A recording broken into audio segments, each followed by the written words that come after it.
Greetings, brothers and sisters. Hello and welcome back to Eva's House of Spirit. I'm Eva, and this is, I guess, sort of going to be my 1,000 subscriber milestone special. I want to say, first of all, thank you all for watching, commenting, liking, subscribing, sharing, all that good stuff. Without all of you, Eva's House of Spirit here on YouTube really wouldn't be what it is, and I appreciate that. It took me a little while to think about what I could sort of bring to you as, a way of showing appreciation for all of you, just really kind of interacting and just really being interested, because your interest, it is what makes this channel what it is. I decided I would talk about my version of tarot spells. I haven't seen a lot of videos or talk about tarot spells. And while I'm sure there are various ways of using tarot cards in spell work, I really can't speak on any method that's not my own. So I'm just going to talk about my own method. Maybe this is something that'll inspire you or, just kind of get you thinking. Before I go into that, let me explain sort of my take on tarot spells.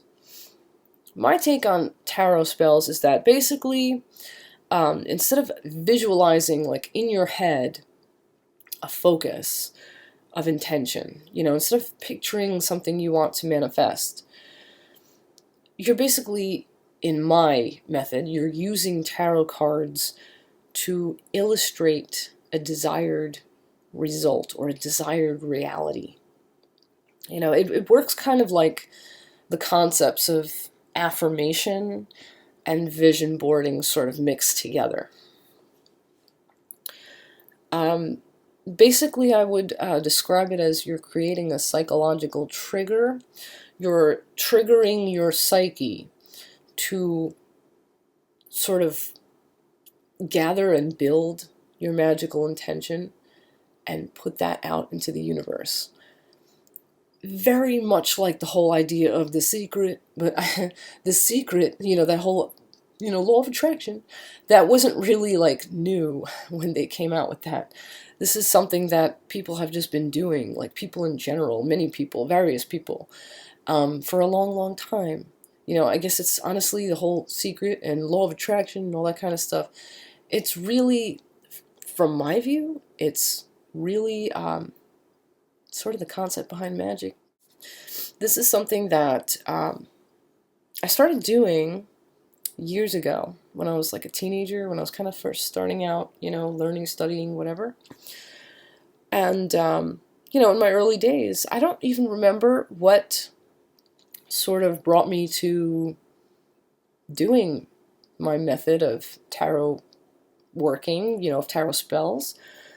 I guess it just was sort of an intuitive thing, just something just kind of occurred to me and I just kind of went with it. I would take tarot cards, and at the time I used to do this on my bedroom door, on the inside particularly, because I spent a lot of time in my room.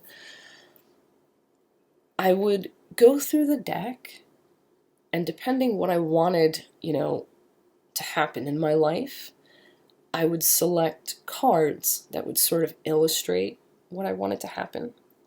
I would create these sort of layouts or spreads. I would create like an image.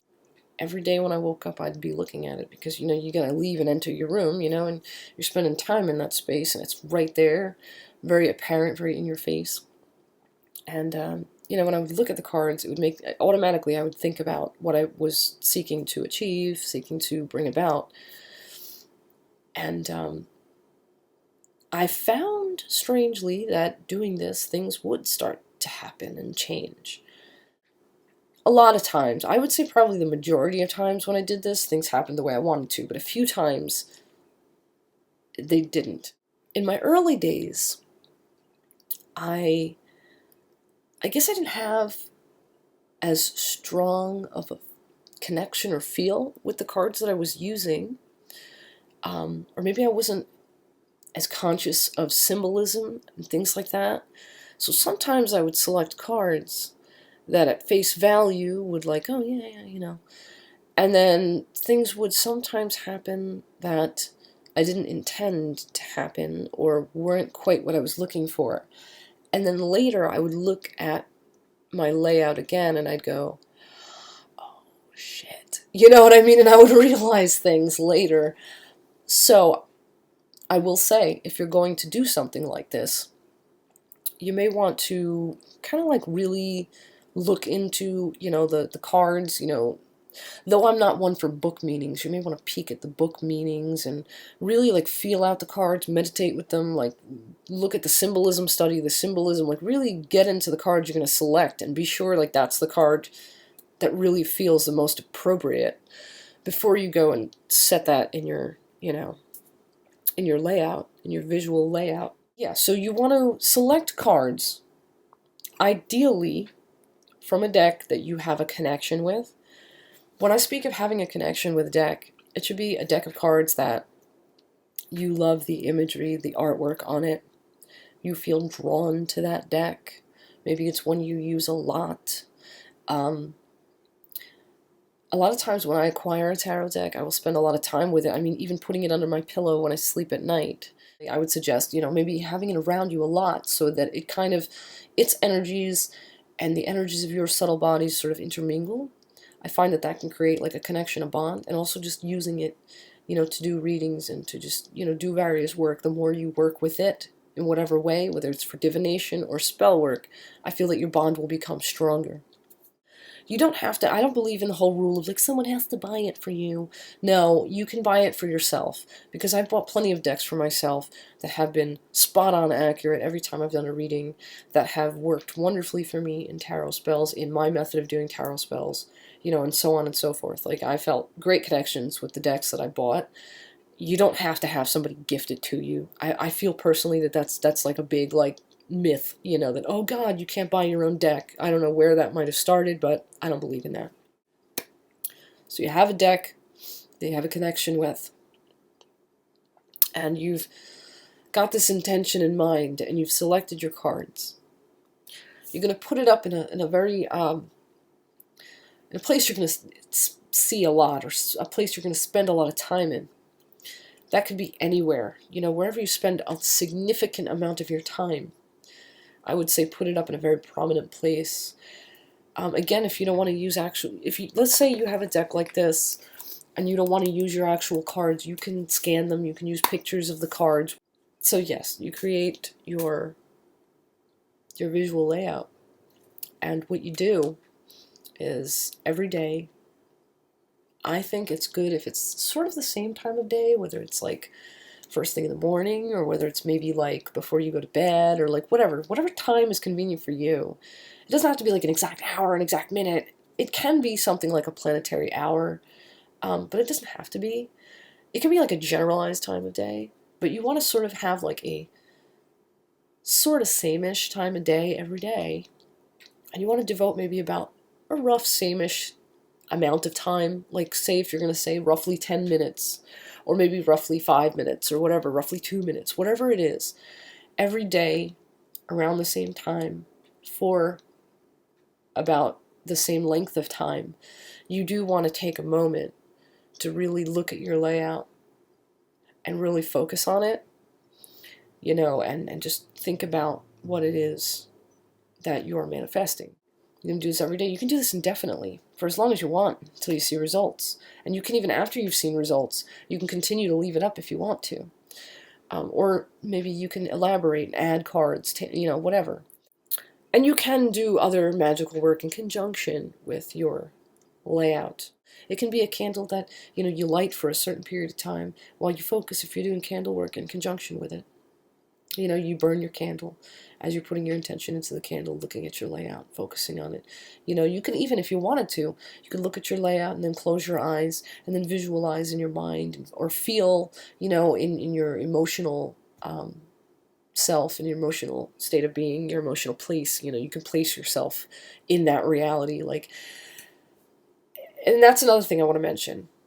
When we are placing intentions for things, I find it most effective if you approach your intentions not so much as like, let such and such happen. It will maybe it'll happen. I'd like it to happen. I find it very effective, maybe more effective if you kind of really put yourself in the place of, if I had what I wanted right now, how would I feel?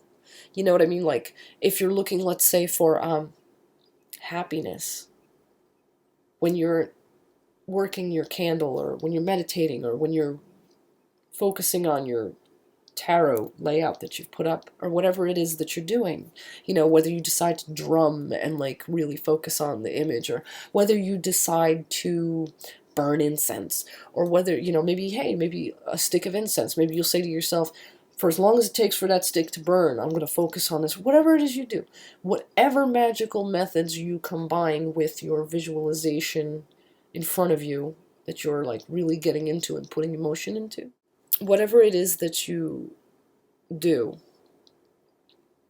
I feel it's maybe more effective, or it's quite effective at least, to feel what it is that you want as if you already have it, or maybe to picture in your mind whatever it is that you want as though it were a reality. So if you want happiness, evoke feelings of happiness in yourself. Or picture yourself really happy, or, use things in your work that evoke like joy, maybe happy music, or an incense scent, or a wax melt scent that really uplifts you and makes you feel good, or whatever it is that you're, seeking to manifest. You sort of want to create that sort of reality as much as you can.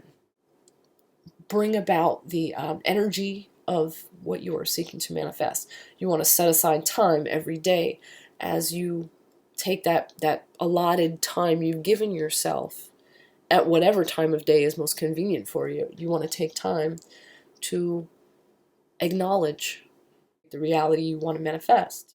Now, you don't have to do spell work in conjunction with focusing on the image that you've illustrated for your reality. You don't have to. I personally just find that usually it adds a whole nother dimension. For a lot of people, for example, like myself, the scent of incense can click you right into that magical mindset. So maybe working with incense while acknowledging and putting focus into that intention, maybe that can help. Some people fire the energy of the flame, like maybe that can really, working with candles might be something that someone feels very connected to, and that may help them to bring about, their general manifestation, work that they tend to do in their practice, or maybe it's a banishing, like whatever it is, maybe working with fire is your thing. So then you might want to incorporate fire. Maybe working with music is your thing, working with the vibration of sound, that kind of energy. That might be your thing. That's fine too. Whatever it is, I would say consider working with that as well. There were times when I used to do this in the early days, that I did use magical sort of practices like candle work and so on and so forth. But not every time did I do that. Sometimes I would just illustrate the scene and just take time to focus on it. Again, you can do this for as long as you want. And maybe I'm wrong, but the more you feed a focus, I think the more power you can build up into that focus, the stronger you can make that focus. And if you really wanted to get creative or experimental, if you have a friend or someone of like mind, or someone that you generally work with, or a group of people you work with, you can all work, a tarot spread, layout, illustration kind of thing of a reality you want to manifest. As long as you all sort of discuss, what you're trying to manifest, and as long as you're all sort of on the same page, and as long as you all have chosen the cards together, because those cards feel to all of you like the same sort of, intention is being expressed, you can have several people focusing on the same, illustrated intention. That can be quite powerful as well, especially if you're doing it long term. And then when, let's say, you finally get the end result you want, or let's say you're just done working on something. So then you just take down your layout. You unstick your pictures, put it back in your deck, shuffle them up. If you're working with actual cards, or if it's just pictures of your cards, then just take them down. Dispose of them how you wish. You can bury them in the ground if you want to release your intention, or whatever. You can put them in a box and throw them on a shelf, and that's where it'll stay, or whatever you feel is appropriate intuitively to do. I always worked with my real cards, and I would just put them back in the deck and shuffle them up. So yeah, this is basically the concept of how, I work with tarot spells, how I sort of set them up and work them. So if you have any questions, though, if I've forgotten to go into anything, or, if you just have any questions in regard to my version of tarot spells, feel free, hit me up in the comments. I will do my best to clarify on that. I hope I've, again, inspired you, given you some food for thought. Maybe you could take my method and, try it out, or maybe if you want to tweak something about it and kind of like make it your own, that's cool too. So anyhow, I'm just going to wish you blessed be and ashe at this point. Have a great night, and until our next exchange, until next time, stay awesome, and bye-bye for now.